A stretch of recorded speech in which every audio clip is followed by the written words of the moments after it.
Opo. Dalawa lang anak ko eh. Opo. So todo po allowance. Dalawa lang sila. Kayo po nagde-decide. Dalawa anak ko, dalawa doon sila. Kayo po nagde-decide kung magkano allowance, ganyan. Kung anong kailangan nila, binibigyan ko. Nakikita ko naman na ano. Kung basta ang bigay sila resibo, bigay ko. Bukod doon, anong klaseng tatay po kayo? Mahigpit. Hindi po kayo mahigpit. Spoiled po mga anak nyo. Spoiler. Spoiled. Hindi naman, hindi ko sila ano. Kaya kako, they have to, huwag kayong gumamit na yung bigla or parang huwag kayong sasakay ng elevator, use the stairs always. Meaning, mag-aral sila. Mag-aral sila. Kasi kung bibigyan mo ng pera, hindi nakapag-aral, hindi natuto, walang experience, mawawala rin eh. Masisira lang. Hindi pa halagahan.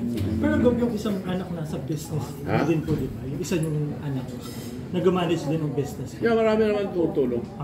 Marami naman tutulong. Gov political plans, election next year. Wala pa. Hindi na ako tumakbo sa rector. Opo. Wala pa. Posibleng magbago isip nyo? More or less, baka hindi na. Kahit po medyo malakas kayo sa social media kasi pag sa social media sa pag kayong content, lumalabas kayo. pag kayong content maraming interesado eh. Tumakbo ko sa rector pero tumakbo ko noon, hindi natuloy dahil nahulog ko sa helicopter. Na hindi ako makalakad, nangitim yung pa ako. Nahulog ako eh. Pag tatakbo ulit, baka mahulog na ako sa langit. Gano'ng kataas yung inulugan nyo, Gov? Gano'ng kataas? Nag-crash yung mataas. Sumirapot pa kami 3 beses eh. So, Second life. Mabuti tumama kami sa mga kahoy tapos nag-roll yung helicopter. Natakot na po ba kayo sumakay sa helicopter? Hindi naman. Sumasakay Nung kinuha ko, naka-helicopter pa rin. Kasi naniniwala ko sa destiny. Yeah. Hindi ba oras yun? Yes. In fact, namatay na ako nun eh. Nabuhay nyo lang nila ako sa... Ano na kayo? Nag-flatline kayo? Gano'ng kasanggal po? Well, nung nag-flatline, sa sinuryente ako, pangatlo, nabuhay nila ako. Ito po yung inatake kayo? Bukod po doon sa aksidente. Kasi na-heart attack ako. So, sabi nila, talagang heart attack. Meron silang binigay na tuangklag. Opo, yung arteries. Nag-negative react. Pag saksak sa akin, bumaliktad ka agad ako. Pinukwento yung mga nanonood, yung pa ako, kamay ko, nagganyan. Hanggang mag-flat. Kailan yan, Gov? Kailan po yan? Kailan Anong yan? year? Anong year nang namatay kayo ng ganun tapos nabuhay? Kailan na rin? 28 years ago. Tapos ano po ginawa nila para ma-revive kayo? Yung kuryente. Yung parang ginagano. So pangalawang buhay niyo na po? Pangalawa. Baka hindi na ako bigyan ng ito. Gov, at 83, ano ba yung life lessons na pwedeng i-share? Sa? Mga life lessons mo at 83. Ngayon, 83 na naman. Wala naman ako 83, 41 na ako eh. At 43. Sige, at 41. At 41. Pinaka natutunan niyo yung sa Life buhay. lessons po or may mantra po ba kayo? 41, basta sinasabi ko, 41 ako dahil I was born 1941. Yung mga hindi ba rin magkwenta ako eh. Ano po yung pinaka-best lesson niyo sa buhay? Well, ako naman palagi kong tinuturo sa mga anak ko na bawal magsinungaling dahil kung masira, isa lang ialagaan nyo ng gusto yung credibility. Yes. Masyadong sabihin nyo, pag hindi naniwala tayo ng tao, wala na. Sira ka na. So, kung anong sabihin nyo, yun ang mukha nyo. Kagaya ngayon, mabibigay ako ng mga, mag-provide ako ng mga electric vehicle, jeep. Matagal ng program ng gobyerno. Ito na yung birthday wish. Una-una, pag birthday ka, nakakapagod. Pangalawa, kaya tanong, ilang taong ka na? 41. 41. So, Gov, walang mangyayaring malaking party or whatsoever? Wala ang party. Pabumudpud lang ng pera. Tapos Gov, kung ikaw masusunod, anong gusto mong gawin sa birthday mo mismo? Tatago. Tapos magtatago, ano po gagawin? Manonood ba kayo ng pelikula? Magbabasa? Relax. Relax. Ngayon, always abroad. Paborito niyong bansa? This time sa Singapore. Bakit po doon? Bakit po Singapore? Matagal na akong di napunta eh. Sa Singapore. Titignan ko lang yung mga ibang negosyo doon.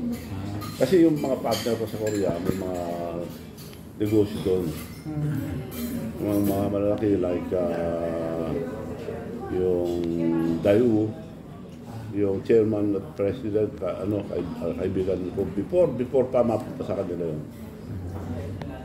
Ilang branches na po yung BBQ niyo? 7 na nagbukas, magbubukas ulit this month yung iba. Pero inaano ko nga, maski 0 pwede. Pa-franchise. Pa-franchise pwede. Balak niyo po bang kunin si Luis Lee na endorser ng Igracia? Si Luis Endorser ng Igracia si Luis. Wala pa. Endorser siya ng BBQ chicken. Pero sa Korean Igracia, chicken. may naisip na po ba kayo? Korean din ba? Endorser. Sa Igracia. Pinay po ba? Pinay po ba gagamitin? anong gusto nyo? Bakit po hindi kami? Okay. Kasi kami naman ang naka-download na. Sige, isipin natin kung paano tulungan nyo ako kung paano. So kung meron bang grand launching ang Igracia? May Grand launch para malaman ng lahat po. No, hindi naman. Matagal na yan. Kasi noon pa yan. Di ba Gobian yung Dahil ginagamit niyo sa nakwento ko kanina, may mga bangko ako even sa US, may bangko ako rin na napa-approve nung araw. Vegan Bangko International. Sa US, mahirap gumawa ng bangko sa US. Kaya lang kulang ako ng tao, ipinafter ko na sa Mexico. Sila nagmamanage. Part owner pa rin. Pero Gob, ang Igracia, pwede siyang pambayad ng bills, pambayad sa restaurant, pambayad sa lahat. Meron Competitive siya dun sa Yes. kung sino man yung nangunguna Yes, yun. meron kang magpadala ng pera. Yung ginawa ko. Meron kang machine, yung payment machine, pinamimigay ko libre sa mga lahat. Basta mga tao, mayors. Ako, mga mayors ang kumukuha sa palengke nila, munisipyo.